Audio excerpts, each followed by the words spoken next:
Chapter 8. Olav Audunsson had barely been risen from his bed after his sickness when the brothers from Gunnarsby came riding to visit him. Olav received them well. He did not think his guests would notice that he was still unwell and could take little food, and his spirit was also weary within him. He found it hard to come to a decision as to what answer he should make when the strangers set forth their errand. In his anger with this Jorund reaper, who had first lured him into giving a half-promise, and then allowed 3/4 of a year to go by without making a sign, Olaf had thought, no, he did not like the fellow. He did not trust him farther than he could see him. Cecilia might find 10 husbands who were better than Jorund. But now these Repungs had come, and he could not deny that they were courtly and well-born men. Ark, the eldest, was married to Lucia Torresdatter from Leikven, and Steinar to Brynhild Bergsdatter from Hof in Lauten. So it was difficult for him to find any pretext if he was to reject Jorund's suit. He had no other reason than his unwillingness to say yes. So he sent a message privily to Bard of Skikjustad, and made a tryst with him at a place within his forest, not far from the manor. Bard came and repeated all that he knew of the Gunnarsby folk. The old oaks showed their tiny new leaves, reddish-brown against the mild blue sky, and the grass sprouted up through the pale crust of withered leaves wherever the sun could reach it. Around the great embedded rocks which gathered its rays bloomed great clusters of violets. Olaf had stretched himself on the ground, and Bard, who sat watching his friend, thought he looked as if he might well be fey. He was grey and sunken in the face, his eyes as pale as milk and water, and yellow in the whites. The fine silvery sheen of his hair and stubbly beard was, as it were, tarnished. Then Bard said, "You know, kinsman, Torgrim and I will protect Cecilia and her estate as well as we are able, if it should happen that she were left alone. But now all you possess will be hers, since Eirik is to enter a convent. And after all, a husband takes better care of an estate than anyone else."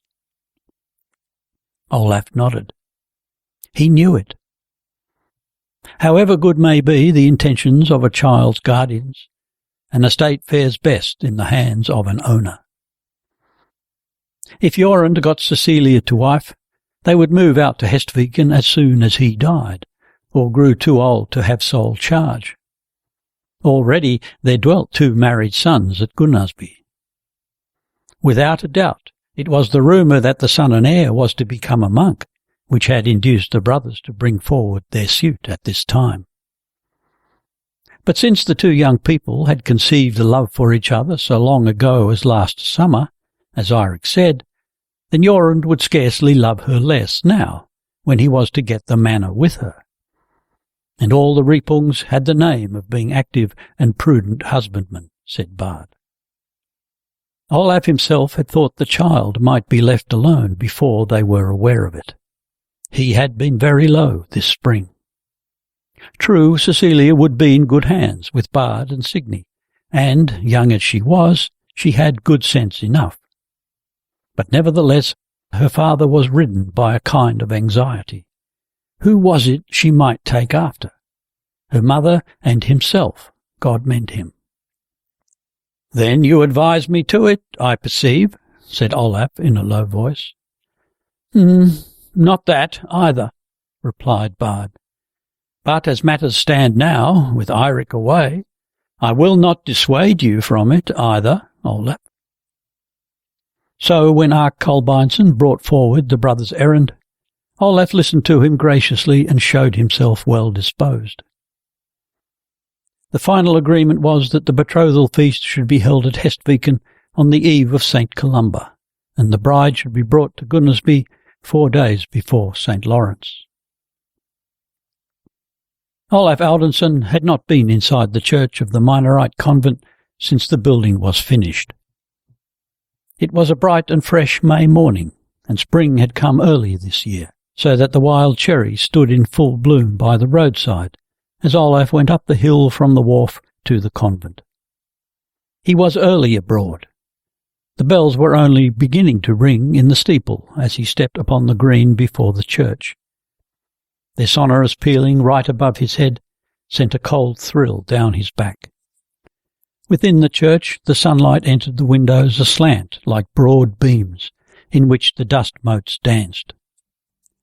Olav threw a rapid glance around him, but it was not at all as he remembered the Franciscans' church from that evening, dark and cold and desolate, still in disorder from the building, with the gaping chancel arch and black night beyond. Now the choir was flooded with light of many colours. The windows were already filled with stained glass. Images were painted on the whitewash of the walls, and the high altar was very richly and handsomely adorned. Behind it, farther up the choir, he had a glimpse of the brown-frocked brethren standing in their stalls. They were already at their prayers. By the wall to the left of the arch, where he remembered the strangely living crucifix had been placed, were now two small side altars with tapestries on the wall behind them.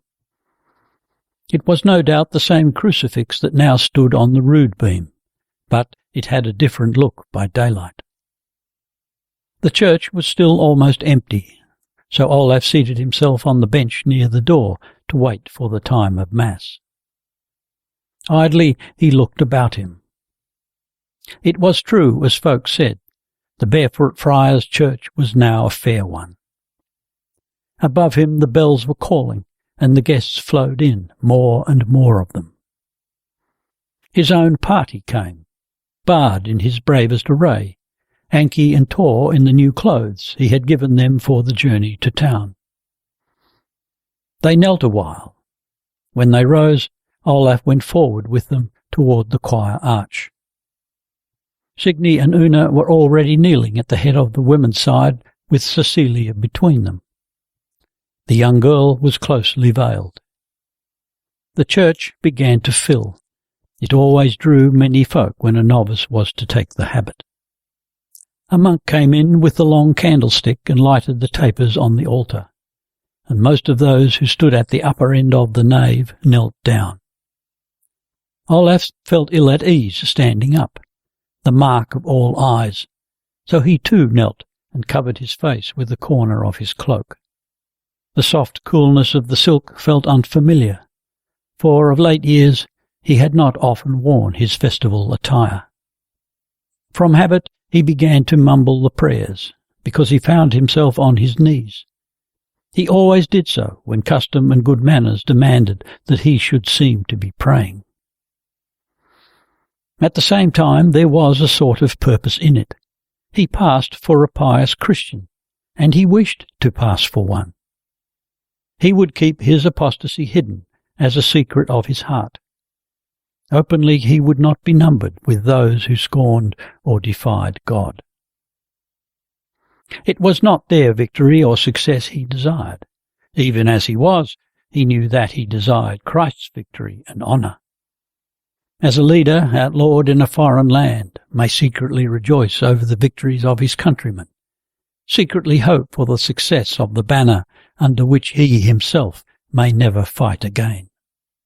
But he knew, too, that these words which flowed from his lips were like seed corn in which the germinating power had been killed, and he scattered them abroad nevertheless, because he did not wish his neighbours to know of his poverty. But now, when he called to mind that next winter he would be alone at Hestviken, he could no longer steel himself against the soundlessness and emptiness within by the thought that he was working for others, all those whose welfare depended on his effort. It would be a gain to Cecilia, Olav saw that well enough, if her husband could take over without delay all that she was to bring him. And Eirik was gone, and Bothild was gone. Then he would be left alone with his own soul, as a captive in the deepest dungeon is left alone with the corpse of his fellow prisoner. Olaf felt that these thoughts had brought him into a whirlpool. With desperate rapidity he was being sucked under. A sort of dizziness at the vision of the loneliness which would now prevail at Hestviken. Then a stillness, as though he had sunk to the bottom of a sea, a clear and motionless abyss of darkness. And then the certainty that even in this abyss he was not alone.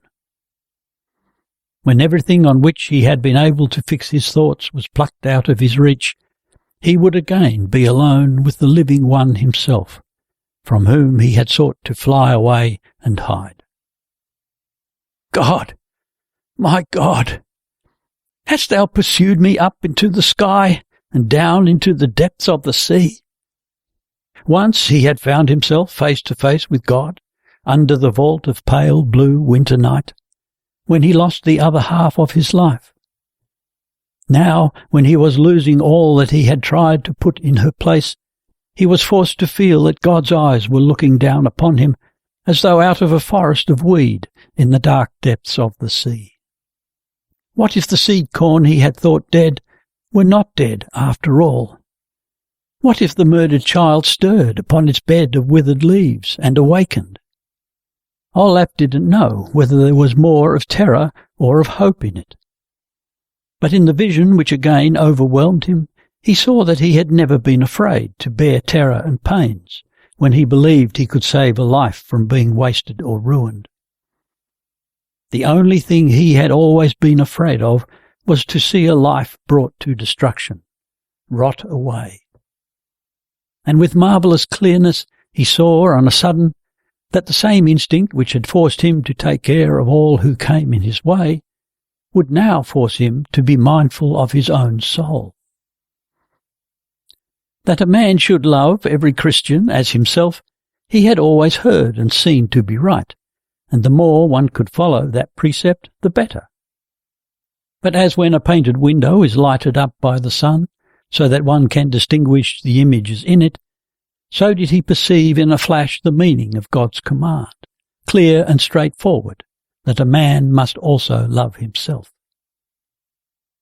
He was aroused by a hand on his shoulder. One of the monks signed to him to move forward. Olaf had not noticed how far the Mass had progressed, but the priest was already at Orate Fratris, and now he saw Eirik. He had not noticed his son's coming. But there, under the choir arch, lay Eirik, with his hands extended on either side, his forehead touching the pavement. His dark red velvet cloak covered the kneeling figure, spreading out over the grey stones of the floor, and below it could be seen the outline of his sword. For today, when he was to offer himself and all that he owned to God, Eirik alone of all men was permitted to bear arms in God's house. Olaf stood up and advanced a few steps, then knelt in his place at the young man's left side. And at the last his affection for this son burst all bonds. It was his own son he was giving away today. Olaf hid his face again in the folds of his cloak. His daughter he had promised. Her he was to give away to a man whom he trusted no more than halfway, to all that was uncertain and transitory in this world. But for that reason, it seemed to him that he was not taking his hand entirely away from Cecilia. He might yet be compelled to intervene in her destiny. But Eirik was to be given to God, to what is firmer than all rocks, more certain than death and judgment. This was complete severance for all time. For eternity it might be. My son, who is to make amends for my failure. Olaf was too absorbed to follow the Mass. He was aware of nothing around him until he heard the voice just above his head. The guardian stood in the centre under the arch. Before him Eirik now knelt upright and erect, his young face turned upward, his cloak thrown back, so that the brooches and the bridegroom's chain flashed upon his silken jerkin. Eirik was clad entirely in red, for his garments were to be offered to the altar, and they had most need of a new set of red vestments. Olav heard Eirik say the responses loudly and clearly so that he was heard over the whole church. Some women at the back wept aloud, but there were always some women who do that. Olav tried to persuade himself so as not to be unmanned. Eirik was of full age, so Olav was not called upon to answer. He saw Eirik raised to his feet by the hand of the guardian. His spurs jingled faintly as the young man followed the monk up to the high altar. Olav saw the bundle of coarse, ashy grey homespun which lay upon the altar. The novice's habit was being blessed. Now it was given to Eirik, who took it and clasped it to his breast. The contracting pain in his throat became unbearable, and Olav felt his burning eyes dimmed with tears. He drew his cloak before his face again. When he looked up once more, Eirik was gone. Olav rose and went back to his place by Bard's side. He took in nothing of the prayers and lessons that followed. They had sung the Veni Creator to the end without his hearing it. And at last they came back. Olav thought he did not know this young monk. The fine, narrow skull shone smooth and newly shaven above the black fringe of close-cropped hair. And was it Eirik's dark and mobile face that was now so changed, pale as bast beneath the brown complexion? His great yellow eyes blazed like stars. He looked even taller and broader in the shoulders in the grey frock with the knotted rope about his slender waist. Below the edge of the frock, Olav saw his son's feet, naked in the sandals. For a moment he stood still, beaming. Then he turned, passed round the choir, was greeted by his new brethren with the kiss of peace. When his father looked up again, the last of the monks were disappearing through the door leading to the convent. Outside the church, Olav met with his company. One after another they took him by the hand, wishing him joy of his son. Several of the townsmen who knew Olav Audunsson came up and greeted him. The daughters of Arn were wiping their tear-stained faces with the flaps of their coifs. Cecilia wore her veil down. She had certainly never raised it once while in church. "What do you think of this, my daughter?" Olav asked her as they went round to the guest-house. They had all been bidden to break their fast there. "It is well," the maid said simply. "Ah, yes.